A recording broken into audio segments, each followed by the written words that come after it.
श्री सत्यनारायण भगवान की कथा। प्रथम अध्याय। एक समय नैमिषारण्य तीर्थ में शौनकादिक 88,000 ऋषियों ने श्री सूत जी से पूछा, हे प्रभु, इस कलयुग में वेद विद्या रहित मनुष्यों को प्रभु भक्ति किस प्रकार से मिलेगी तथा उनका उद्धार कैसे होगा। हे मुनि श्रेष्ठ, कोई ऐसा तप कहिए जिसमें थोड़े समय में ही पुण्य प्राप्त होवे और मन वांछित फल मिले। वह कथा सुनने की हमारी इच्छा है। सर्वशास्त्र ज्ञाता श्री सूत जी बोले, हे वैष्णवों में पूज्य, आप सबने प्राणियों के हित की बात पूछी है। अब मैं उस श्रेष्ठ व्रत को आप लोगों से कहूँगा जिस व्रत को नारद जी ने श्री लक्ष्मी नारायण जी से पूछा था और श्री लक्ष्मीपति ने मुनि श्रेष्ठ नारद जी से कहा था, सो ध्यान से सुनो। एक समय योगीराज नारद जी दूसरों के हित की इच्छा से अनेक लोकों में घूमते हुए मृत्यु लोक में आ पहुँचे। यहाँ अनेक योनियों में जन्मे हुए प्राय सभी मनुष्यों को अपने कर्मों के द्वारा अनेक दुखों से पीड़ित देखकर सोचा कि किस यत्न के करने से निश्चय ही मानव के दुखों का नाश हो सकेगा। ऐसा मन में सोचकर विष्णु लोक को गए। वहाँ श्वेत वर्ण और 4 भुजा वाले देवों के ईश नारायण का, जिनके हाथों में शंख चक्र गदा और पद्म थे तथा वरमाला पहने हुए थे, देखकर स्तुति करने लगे। हे भगवान, आप अत्यंत शक्ति से संपन्न हैं। मन और वाणी भी आपको नहीं पा सकती है। आपका आदि मध्य और अंत नहीं है। निर्गुण स्वरूप सृष्टि के कारण भक्तों के दुखों को नष्ट करने वाले हो। आपको मेरा नमस्कार है। नारद जी से इस प्रकार स्तुति सुनकर विष्णु भगवान बोले, हे मुनि श्रेष्ठ, आपके मन में क्या है? आपका किस काम के लिए यहाँ पर आगमन हुआ है? निसंकोच कहिए। तब नारद मुनि बोले, मृत्यु लोक में सब मनुष्य जो अनेक योनियों में पैदा हुए हैं, अपने अपने कर्मों के द्वारा अनेक प्रकार के दुखों से दुखी हो रहे हैं। हे नाथ, मुझ पर दया रखते हो तो बताइए, उन मनुष्यों के सब दुख थोड़े से ही प्रयत्न से किस प्रकार दूर हो सकते हैं। श्री भगवान बोले, हे नारद, मनुष्य की भलाई के लिए तुमने बहुत अच्छी बात पूछी है। जिसके करने से मनुष्य मोह से छूट जाता है, वह मैं कहता हूँ, सुनो। पुण्य देने वाला स्वर्ग तथा मृत्यु लोक दोनों में दुर्लभ एक उत्तम व्रत है। आज मैं प्रेमवश होकर तुमसे कहता हूँ, श्री सत्यनारायण भगवान का यह व्रत अच्छी प्रकार विधान पूर्वक करके मनुष्य तुरंत ही यहाँ पर सुख भोग कर मरने पर मोक्ष को प्राप्त होता है। श्री भगवान के वचन सुनकर नारद मुनि बोले, उस व्रत का फल क्या है? क्या विधान है? किसने यह व्रत किया था और किस दिन यह व्रत करना चाहिए? विस्तार से कहिए। भगवान बोले, दुख शोक आदि को दूर करने वाला, धन और धान्य को बढ़ाने वाला, सौभाग्य तथा संतान देने वाला यह व्रत सब स्थानों पर विजय प्राप्त कराने वाला है। भक्ति और श्रद्धा के साथ किसी भी दिन मनुष्य श्री सत्यनारायण की शाम के समय ब्राह्मणों और बंधुओं के साथ धर्मपरायण होकर पूजा करे। भक्ति भाव से नैवेद्य, केले का फल, घी, दूध और गेहूं का चूर्ण सवाया लेवे। गेहूं के अभाव में साठी का चूर्ण, शक्कर तथा गुड़ ले। सब भक्षण योग्य पदार्थ जमा करके भगवान को अर्पित करे। बंधु बांधवों सहित ब्राह्मणों को भोजन कराए। तत्पश्चात स्वयं भोजन करे। नृत्य गीत आदि का उच्चारण करके श्री सत्यनारायण भगवान का स्मरण करता हुआ समय व्यतीत करे। इस तरह से व्रत करने पर मनुष्यों की इच्छा निश्चय ही पूरी होती है। विशेषकर कली काल में मृत्यु लोक पर यही मोक्ष का सरल उपाय है। इति श्री सत्यनारायण व्रत कथा का प्रथम अध्याय संपूर्ण। श्रीमन नारायण नारायण नारायण, भजमन नारायण नारायण नारायण। श्री सत्यनारायण भगवान की जय। अब हम दूसरा अध्याय करेंगे। सूत जी बोले, हे ऋषियों, जिसने पहले समय में इस व्रत को किया है उसका इतिहास कहता हूँ, ध्यान से सुनो। सुंदर काशीपुरी नगरी में एक अत्यंत निर्धन ब्राह्मण रहता था। वह भूख और प्यास से बेचैन हुआ, नित्य पृथ्वी पर घूमता। ब्राह्मणों से प्रेम करने वाले भगवान ने ब्राह्मण का रूप धारण करके उसके पास जाकर आदर से पूछा कि हे विप्र, नित्य दुखी हुआ पृथ्वी पर क्यों घूमता है? दीन ब्राह्मण बोला, मैं निर्धन ब्राह्मण हूँ, भिक्षा के लिए पृथ्वी पर फिरता हूँ। हे भगवान, यदि आप इसका उपाय जानते हो तो कृपा करके कहो। वृद्ध ब्राह्मण बोला, श्री सत्यनारायण भगवान मन वांछित फल देने वाले हैं, इसलिए हे ब्राह्मण, तू उनका पूजन कर, जिसके करने से मनुष्य सब प्रकार के दुखों से मुक्त होता है। ब्राह्मण को व्रत का सारा विधान बतलाकर बूढ़े ब्राह्मण का रूप धारण करने वाले श्री सत्यनारायण भगवान अंतर्ध्यान हो गए। जिस व्रत को वृद्ध ब्राह्मण ने बतलाया है, मैं उसको करूंगा, ये निश्चय करने पर उसे रात में नींद नहीं आई और सवेरे उठकर श्री सत्यनारायण भगवान के व्रत का निश्चय करके भिक्षा के लिए चल दिया। उस दिन उसे भिक्षा में बहुत सा धन मिला, जिससे बंधु और बांधवों के साथ उसने श्री सत्यनारायण का व्रत किया। इसके करने से वह विप्र सब प्रकार के दुखों से छूटकर अनेक प्रकार की संपत्तियों से युक्त हुआ। उस समय से वह विप्र हर मास व्रत करने लगा। इस तरह श्री सत्यनारायण भगवान के व्रत को जो करेगा वह सब पापों से छूटकर मोक्ष को प्राप्त होगा। आगे जो पृथ्वी पर श्री सत्यनारायण भगवान का व्रत करेगा वह मनुष्य सब दुखों से छूट जाएगा। इस तरह से नारद जी ने श्री नारायण जी का कहा हुआ यह व्रत मैंने तुमसे कहा है। हे विप्रो, मैं अब और क्या कहूँ? ऋषि बोले, हे मुनिवर, संसार में उस विप्र से सुनकर किस किस ने इस व्रत को किया, हम सब सुनना चाहते हैं। इसके लिए हमारे मन में श्रद्धा है। सूत जी बोले, हे मुनियों, जिसने इस व्रत को किया है वह सब सुनो। एक समय वह विप्र धन और ऐश्वर्य के अनुसार बंधु बांधवों के साथ व्रत करने को तैयार हुआ। उसी समय एक लकड़ी बेचने वाला बूढ़ा आदमी आया। बाहर लकड़ियों को रखकर विप्र के मकान में गया। प्यास से दुखी लकड़हारा उनको व्रत करते देखकर विप्र को नमस्कार करके कहने लगा कि आप ये क्या कर रहे हैं और इसको करने से क्या फल मिलता है, कृपया मुझसे कहिए। ब्राह्मण ने कहा, सभी मनोकामनाओं को पूरा करने वाला ये श्री सत्यनारायण भगवान का व्रत है। इसकी कृपा से मेरे यहाँ धन धान्य की वृद्धि हुई है। विप्र से इस व्रत के बारे में जानकर लकड़हारा बहुत प्रसन्न हुआ और चरणामृत लेकर प्रसाद खाने के बाद अपने घर को गया।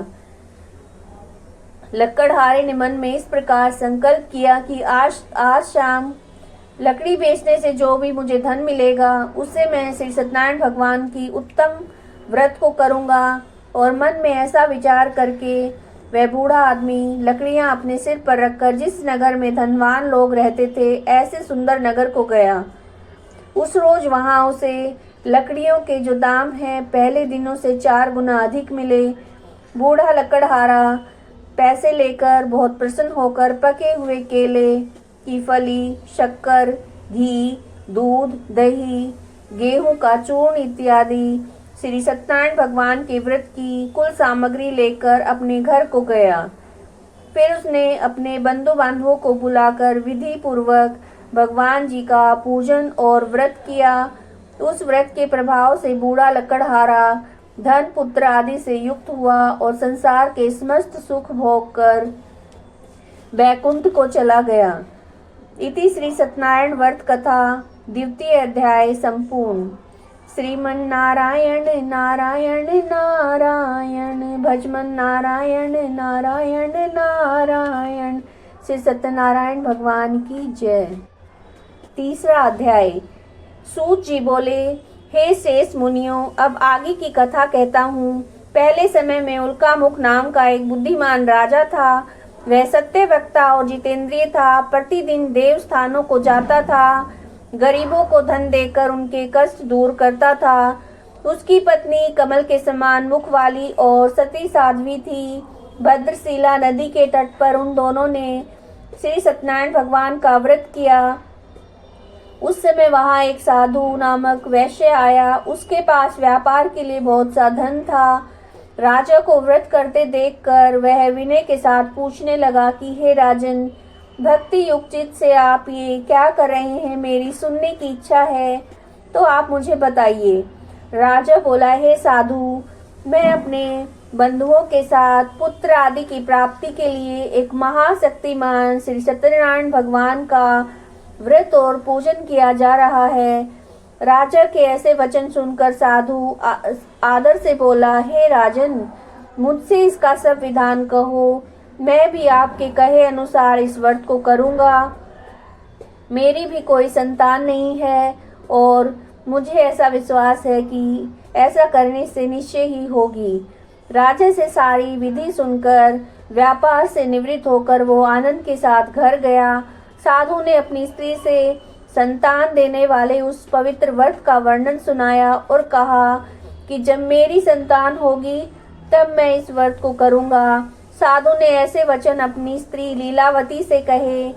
एक दिन उसकी स्त्री लीलावती पति के साथ आनंदित होकर सांसारिक धर्म में प्रवृत्त होकर श्री सत्यनारायण भगवान की कृपा से गर्भवती हुई और 10वें महीने उसने एक सुंदर कन्या को जन्म दिया। दिनों दिन वह कन्या इस तरह से बढ़ने लगी जैसे शुक्ल पक्ष का चंद्रमा बढ़ता है। कन्या का नाम कलावती रखा गया। जब लीलावती ने मीठे शब्दों में अपने पति से कहा कि जो आपने संकल्प किया था सत्यनारायण भगवान का व्रत करूंगा, अब आप उसे करिए। साधु बोला, हे प्रिय, इसके विवाह पर करूंगा। इस प्रकार पत्नी को आश्वासन देकर वो नगर को चला गया। कलावती पितृगृह में वृद्धि को प्राप्त हो गई। साधु ने जब नगर में सखियों के साथ अपनी पुत्री को देखा तो तुरंत ही दूत बुलाकर कहा कि पुत्री के लिए कोई सुयोग्य वर देख कर लाओ। साधु की आज्ञा पाकर दूत कंचन नगर पहुंचा और वहां पर खोज करके देखभाल करके एक सुयोग्य वणिक पुत्र को ले आया। उस सुयोग्य लड़के को देखकर साधु ने अपने बंधु बांधवों सहित प्रसन्नचित होकर अपनी पुत्री का विवाह उसके साथ कर दिया। लेकिन दुर्भाग्य से विवाह के समय भी उस व्रत को करना वो भूल गया। तब श्री भगवान क्रोधित हो गए और उसे शाप दिया कि तुम्हें दारुण दुख प्राप्त होगा। अपने कार्य में कुशल साधु बनिया जमाता सहित समुद्र के समीप स्थित होकर रतनसारपुर नगर में गया। वहां दोनों ससुर जमाई चंद्रकेतु राजा के उस नगर में व्यापार करने लगे। एक बार भगवान श्री सत्यनारायण की माया से प्रेरित कोई चोर राजा का धन चुराकर भागा जा रहा था, किंतु राजा के दूतों को आता देखकर चोर ने घबराकर भागते हुए राजा के धन को वहीं चुपचाप रख दिया जहां वो ससुर जमाई ठहरे हुए थे। जब दूतों ने उस साधु वैश्य के पास राजा के धन को रखा हुआ देखा तो दोनों को बांध कर ले गए और प्रसन्नता से दौड़ते हुए राजा के समीप जाकर बोले, यह दो चोर पकड़ कर लाए हैं, देख कर आज्ञा दीजिए। तब राजा की आज्ञा से उनको कठिन कारावास में डाल दिया गया और उनका धन भी छीन लिया गया। श्री सत्यनारायण भगवान के श्राप के द्वारा उनकी पत्नी भी घर पर बहुत दुखी हुई और घर में जो धन रखा था उसे चोर चुरा कर ले गए। शारीरिक और मानसिक पीड़ा, भूख प्यास से दुखी होकर अन्न की चिंता में कलावती एक ब्राह्मण के घर गई। वहां उसने श्री सत्यनारायण भगवान के व्रत को होते देखा और फिर कथा सुनी और प्रसाद ग्रहण करके रात को घर आई। माँ ने कलावती से पूछा, हे पुत्री, अब तक कहाँ थी और तेरे मन में क्या है? कलावती बोली, माता, मैंने एक ब्राह्मण के घर में श्री सत्यनारायण भगवान का व्रत देखा। कन्या के वचन सुनकर लीलावती भगवान के पूजन की तैयारी करने लगी। लीलावती ने परिवार और बंधुओं सहित श्री सत्यनारायण भगवान का पूजन किया और वर मांगा कि मेरे पति और दामाद शीघ्र ही आ जाएं, और प्रार्थना की कि हम सबका अपराध आप क्षमा कीजिए। श्री सत्यनारायण भगवान इस व्रत से संतुष्ट हो गए और राजा चंद्रकेतु को स्वप्न में दर्शन देकर कहा कि हे राजन, दोनों वैश्यों को प्रातः ही छोड़ दो, उनका सब धन जो तुमने ग्रहण किया है दे दो, नहीं तो मैं तेरा धन, राज्य, पुत्र सब नष्ट कर दूंगा।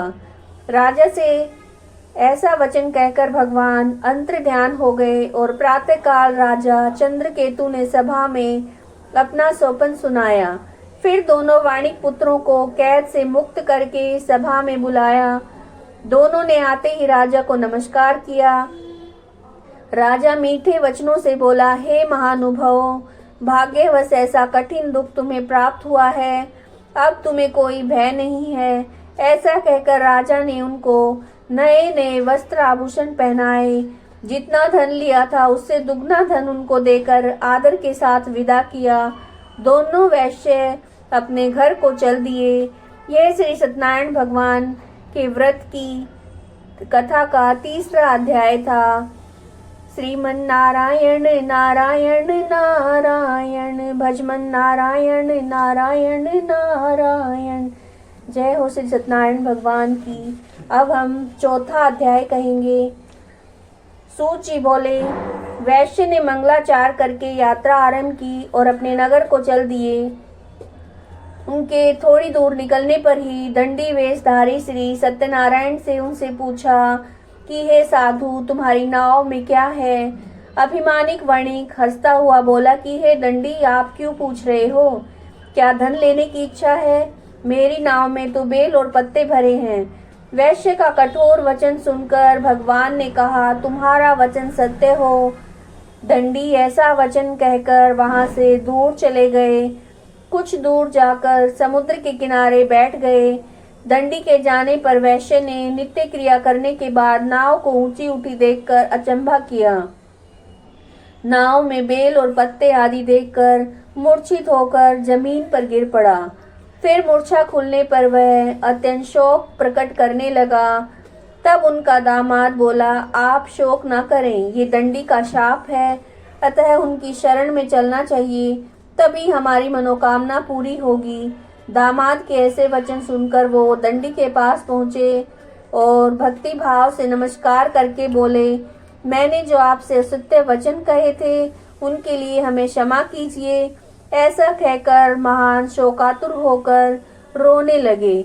दंडी भगवान बोले, हे वणिक पुत्र, मेरी आज्ञा से बार बार तुम्हें दुख प्राप्त हुआ है, तू मेरी पूजा से विमुख हुआ है। साधु बोला, हे भगवान, आपकी माया से ब्रह्मा आदि देवता भी आपके रूप को नहीं जानते, तब मैं अज्ञानी कैसे जान सकता हूँ? आप प्रसन्न होइए, मैं सामर्थ्य के अनुसार आपकी पूजा करूँगा। मेरी रक्षा करो और पहले के समान नौका में धन भर दो। उसके भक्ति युक्त वचन सुनकर भगवान प्रसन्न होकर उसकी इच्छा अनुसार वर देकर अंतर्ध्यान हो गए। तब उन्होंने नाव पर आकर देखा कि नाव धन से परिपूर्ण है। फिर वह श्री सत्यनारायण भगवान का पूजन करके साथियों सहित अपने नगर को चला। जब अपने नगर के निकट पहुंचा तो दूत को घर भेजा। दूत ने साधु के घर जाकर उसकी स्त्री को नमस्कार करके कहा कि साधु अपने दामाद सहित इस नगर के समीप आ गए हैं। ऐसा वचन सुनकर साधु की स्त्री ने बहुत हर्ष के साथ श्री सत्यनारायण जी का पूजन किया और पुत्री से कहा कि मैं अपने पति के दर्शन को जाती हूँ, तू कार्य पूर्ण करके शीघ्र आ। माता के ऐसे वचन सुनकर कलावती प्रसाद छोड़कर जल्दी ही पति के पास गई। प्रसाद की अवज्ञा के कारण श्री सत्यनारायण भगवान रुष्ट हो गए और उसके पति को नाव सहित पानी में डुबो दिया। कलावती अपने पति को ना देखकर रोती हुई जमीन पर गिर गई। इस तरह से नौका को डूबा हुआ और कन्या को रोता हुआ देखकर साधु दुखी होकर बोला, हे प्रभु, मुझसे या मेरे परिवार से जो भूल हुई है उसे क्षमा कीजिए। उसके दीन वचन सुनकर श्री सत्यनारायण भगवान प्रसन्न हो गए और आकाशवाणी हुई कि हे साधु, तेरी ये कन्या मेरे प्रसाद को छोड़ कर आई है, इसलिए उसका पति अदृश्य हुआ है। यदि वह घर जाकर प्रसाद खाकर लौटे तो इसे पति अवश्य मिलेगा। ऐसी आकाशवाणी सुनकर कलावती ने घर पहुंचकर प्रसाद खाया और आकर पति के दर्शन किए। तत्पश्चात साधु ने बंधु बांधवों सहित श्री सत्यनारायण भगवान का विधि पूर्वक पूजन किया। इस लोक का सुख भोग कर अंत में स्वर्ग लोक को गया। यह श्री सत्यनारायण व्रत कथा का चौथा अध्याय संपूर्ण हुआ। श्रीमन नारायण नारायण नारायण, भजमन नारायण नारायण नारायण। जय हो सत्यनारायण भगवान की। 5वां अध्याय। सूत जी बोले, हे ऋषियों, मैं और भी कथा कहता हूँ, सुनो। प्रजा पालन में लीन तुंगध्वज नाम का एक राजा था। उसने भी भगवान का प्रसाद त्याग कर बहुत दुख पाया। एक समय वन में जाकर वन्य पशुओं को मारकर बड़ के पेड़ के नीचे आया। वहां उसने ग्वालों को भक्ति भाव से बंधु बांधवों के साथ सत्यनारायण जी का पूजन करते देखा। राजा देखकर भी अभिमानवश वहां नहीं गया, ना ही नमस्कार किया। जब ग्वालों ने श्री भगवान का प्रसाद उसके सामने रखा तो वह प्रसाद त्याग कर अपनी नगरी को चला गया। वहां उसने अपना सब कुछ नष्ट पाया तो वो जान गया कि यह सब भगवान ने किया है। तब ऐसा विश्वास करके ग्वालों के समीप गया और विधि पूर्वक पूजन करके प्रसाद खाया तो श्री सत्यनारायण भगवान की कृपा से सब कुछ पहले जैसा हो गया। फिर दीर्घ काल तक सुख भोग कर मरने पर स्वर्ग लोक को गया। जो मनुष्य परम दुर्लभ व्रत को करेगा, भगवान की कृपा से उसे धन धान्य की प्राप्ति होगी। निर्धन धनी और बंधी बंधन से मुक्त होकर निर्भय हो जाता है। संतानहीनों को संतान प्राप्त होती है तथा सब मनोरथ पूर्ण होकर अंत में बैकुंठ धाम को जाता है। जिन्होंने पहले इस व्रत को किया है, अब उनके दूसरे जन्म की कथा कहता हूँ। वृद्ध सतानंद ब्राह्मण ने सुदामा का जन्म लेकर मोक्ष को पाया। लक्कड़हारे ने अगले जन्म में निषाद बनकर मोक्ष को प्राप्त किया। उल्का मुख नाम का राजा दशरथ होकर बैकुंठ को प्राप्त हुआ। साधु नाम के वैश्य ने मोर ध्वज बनकर अपने पुत्र को आरे से चीरकर मोक्ष को प्राप्त किया। महाराज तुंगध्वज ने स्वयंभू होकर भगवान में भक्ति युक्त होकर कर्म करके मोक्ष को प्राप्त किया। इति श्री सत्यनारायण व्रत कथा 5म अध्याय संपूर्ण। श्रीमन नारायण नारायण नारायण, भजमन नारायण नारायण नारायण। जय हो श्री सत्यनारायण भगवान की जय।